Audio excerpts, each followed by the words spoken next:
Hello and welcome to the next video of my Worlds 2024 preview series where we're covering the Softbank Hawks. Their team name is something I cannot pronounce after an F. It's in Japanese and I'm not going to attempt to butcher it. Softbank Hawks Gaming from Japan, which is very interesting, right? Because the LJL is essentially relegated to a PCS minor region of a minor region, and the winner of the LJL gets to go to the actually, I think the first couple teams maybe in LJL playoffs get to go to the PCS playoffs. And this squad actually beat the PCS 2 seed, Frank Esports, to get here. They earned it. The LJL are better than the PCS 2 seed. And at least in this year. So this team's never been to an international event before. DFM consistently dominating Japan over the years. Once in a while, you'd see a team like Rampage or V3 Esports get through, but it was DFM essentially every split. Now, with that in mind, Evi is what's the word I'm looking for? Well, no rookie, but there's another word. Regardless, he's not a rookie going into this event. One of the oldest players probably going to be at this event. He played with DFM a long time, went to Worlds every year, essentially between 2017 and 2022. 2020 being the year he didn't. And then last year, spent time in the LEC with Team Heretics, and it was a mess. And it was interesting because it was the first time we've seen a Japanese player imported out of Japan. And, based on interviews from Peter Dunn since then and things like that, I think that Evi, not necessarily was given it's not Evi's fault. Let's put it this way. It's not Evi's fault the situation occurred the way it did.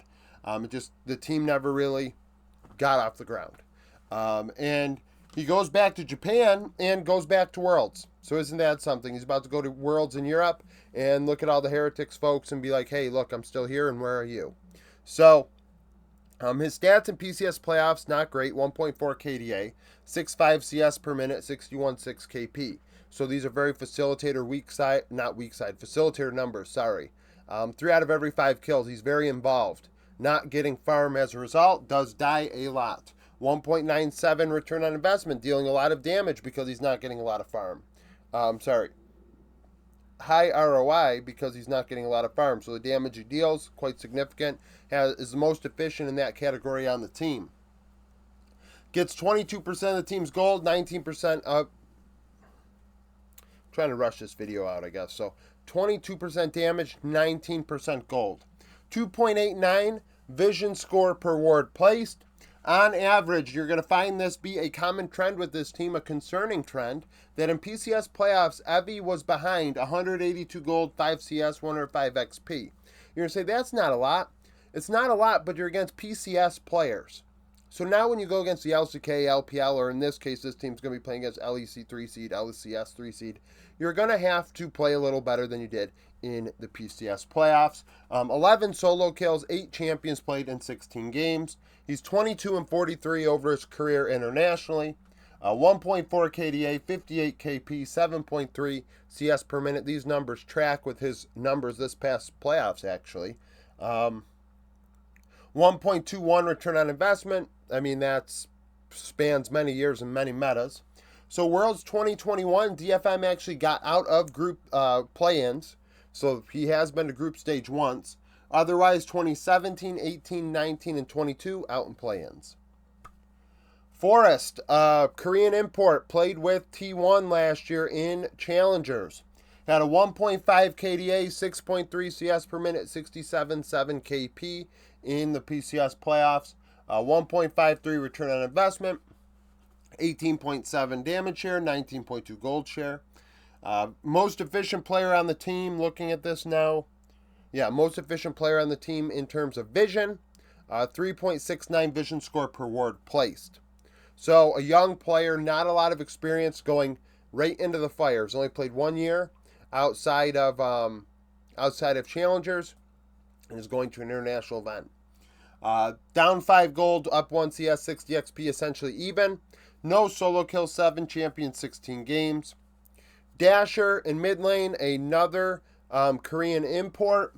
3.8 KDA, 9.5 CS per minute, a 74.4 KP. And we look at the team, and that's by far the highest. Dasher is who makes things happen for this team. He's roaming. He's setting things up. That's very clear. 3 out of every 4 kills. Where the next highest is 67%, 2 out of every 3. We don't often see that big discrepancy there between the mid lane role and jungle and support. So this team does have a different vibe to it when it comes to participation in the action. 1.9 return on investment. Leads the team in damage share at 29% and gold share over 25%. He is the carry of this team. 3.25 vision efficiency. On average, goes pretty even. Up 180 gold, down 41 XP. Had 3 solo kills and 9 champions in 16 games. Widest champion pool, is the carry in damage, gets the highest resource, and is the most involved. Dasher is who's making things go for this team. Without watching the games, I don't watch minor regions play. The stats would tell me that Dasher is who's making things go. Marble at 80 carry, a Japanese player, so taking the mantle from Utapon. 3.3 KDA, 8.8 CS per minute, 64.7 KP. Not great farm numbers, especially when we don't have Senna in the picture. And Dasher's not over 10 CS. We've seen some teams over 10 CS. In the mid lane, it's like, okay, that's why maybe a player doesn't have CS or farm. Or maybe the top lane is eating quite a bit of farm. But really, relative to some other teams, they're low in farm on this team. The farm is being lost somewhere into the ether. 1.74 damage divided by gold, 24% of the team's damage, 23% of the gold. 2.74 vision efficiency, down 334 gold, 1 CS, 273 XP. We're going to combine that with Vista in a moment. 2 solo kills, 5 champions, 16 games. Vista, a Korean import with Japanese residency now, or Dasher has it, one or the other. Either way, there are 3, Korean players on this team, but one has been there long enough to develop Japanese residency. Vista's been to an international event before with HLE, but this past playoffs, 1.9 KDA, 65 KP, so essentially holding Marble's hand. Both KPs very similar. Very aggressive support, 0.99 return on investment, which would be higher than any major region support this past regular season. If you missed my video last week, On was the only one above 0.9. So that gives you a vibe for how Vista plays. He plays very aggressively. 1.88 vision efficiency. Down 285 gold and 57 XP. So this team, this bot lane duo, against PCS bot lanes, down about 600, 650 gold at 15 minutes. Not going to be able to do that against the Vietnamese bot lanes, nor the LCS or LEC bot lanes. They will get eaten alive if that becomes the case. 7 champion, 16 games. With HLE in 2021, he would get to quarters. 10 and 7, 1.9 KDA, 67 KP on that run. I believe he was alongside Deft. That team was the top laner. I can't remember the top laner of that team. I just know it was Willer and Arthur, Chovy, Deft, and Vista. Vikel is the coach. Vikel was the coach of RNG, then known as Royal Club or Royal Youth Team or whatever the hell their team was.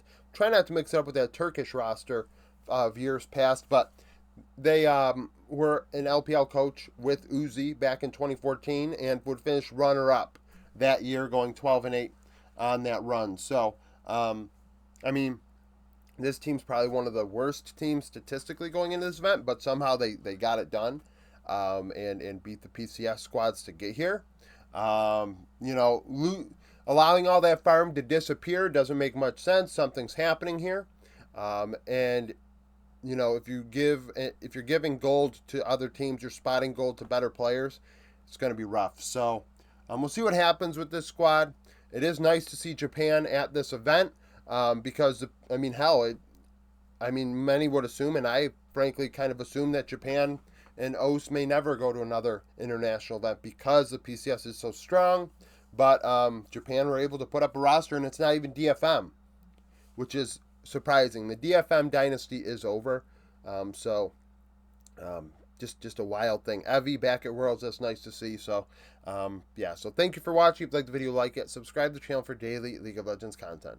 Follow me on Twitter, join the Discord, become a YouTube supporter, and hope to see you again tomorrow.